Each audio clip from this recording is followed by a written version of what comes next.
asawa ng OFW na maiiwan sa Pilipinas at magbabantay sa mga anak ay kasama na sa Solo Parent Welfare Act na ang OFW ay kumikita sa halagang 250,000 pesos pababa kada taon. May makukuhang mga benepisyo ang pamilya nyo sa ilalim ng batas na ito. Napaulat kamakailan na pati itong mga asawa ng ating overseas Filipino workers na napabilang po sa low semi-skilled worker category na nagtatrabaho na abroad na 1 year and above ay kabilang na at na maaring makinabang sa mga benepisyo at pribilehyo sa ilalim po ng Solo Parents Act po natin. Kayo na po ang magpaliwanag. Opo, kasama na po dun sa ating expanded Solo Parents Welfare Act ngayon, kasama na po yung ating mga spouses ng OFW.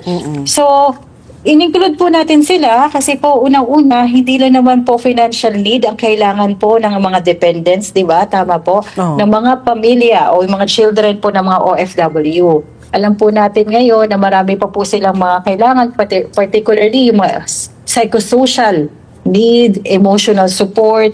Kung kaya't nakita po namin yung iba po pang pangangailangan na isang OFW na pamilya, kaya po in-include na po natin sila dito sa bagong batas. At ang bagong batas po kasi hindi lamang nakasentro sa financial need. So marami pa po tayong package of interventions na pwede pong ma-avail ng ating mga solo parents group. Okay.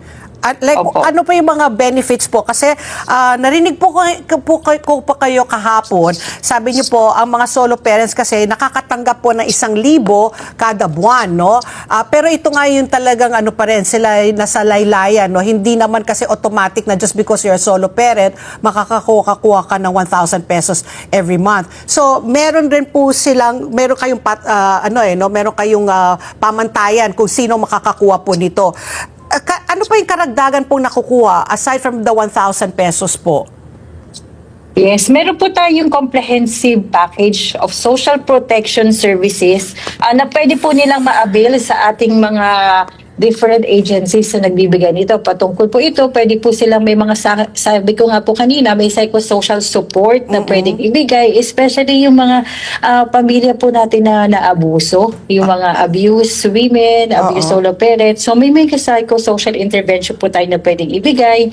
Meron din po tayong mga in crisis, di ba? Meron din po kasi mga solo parents in crisis. So ngayon po, pwede po silang mabigyan ng mga medical assistance, burial assistance, depende po sa pangangailangan nila o sa sitwasyon nila. And then we also have education benefits. Yun po ay no-offer naman ng ating DepEd, SHED at TESDA na doon po sa mga prioridad natin ng mga low-income earners. Particularly po, nakafocus tayo yung binanggit niyo po kanina sa subsidy, ano? Yung 1,000 pesos monthly subsidy. Hindi po ito para sa lahat ng solo parent. Yes. Ang ating focus po dito is yung ating low income earners o yung below minimum wage or 250,000 annually na income. Oo. Okay. Pero they will still undergo the assessment of a social worker. Yeah. So titingnan pa rin pa po yun. So itong mga pasukan na solo parent, kung ikaw ay mag-isa, no, na nagbibigay ng pangangalaga at suporta doon sa anak o mga anak, ang mga kadahilanan kung ikaw ay kamukha nun, OFW yung asawa mo, so naiwan ka dito sa Pilipinas. Kung ikaw ay byuda o byudo, sino pa yung mga pasok dyan bilang na mapapabilang na solo parent po, Asek? Actually po, hindi lang po yung biological parents ang kasama ngayon. So, nire-recognize na rin po natin even yung legal guardian, adoptive and foster parent. Mamaya na po yung legal guardian, yung munang biological. And then we go to, kasi nga magugulat din sila kung kayo ay kamag-anak na legal guardian, not necessarily na kayo yung magulang. Yun muna pong mga magulang na entitled na counted as solo parent po. Ano po yung circumstances kung bakit po sila solo parent? Ayan. So, una-una po, sabi niyo po kanina, yun namatayan. So, kung kayo po ay nabalo, Byuda. pwede po kayo, byuda, pwede po kayo makonsider na solo parent.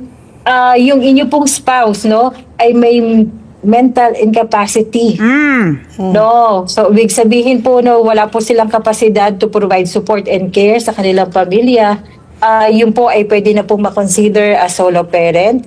At kung yung inyo pong spouse ay nakulong na within 3 months or more, Minimum, pwede oo. na rin po kayo, minimum of 3 months, pwede na po rin kayong ma-qualify as solo parent. So sa mga OFW na sa tingin nyo ay qualified ang naiwan yung asawa sa Pilipinas na nagbabantay sa mga anak or anak nyo, ay papuntahin nyo sila sa pinakamalapit na DSWD office sa lugar nyo sa Pilipinas para mag-apply as solo parent at para mabigyan sila ng solo parent ID na ginagamit sa pag-avail or pag-claim ng mga benepisyo nito.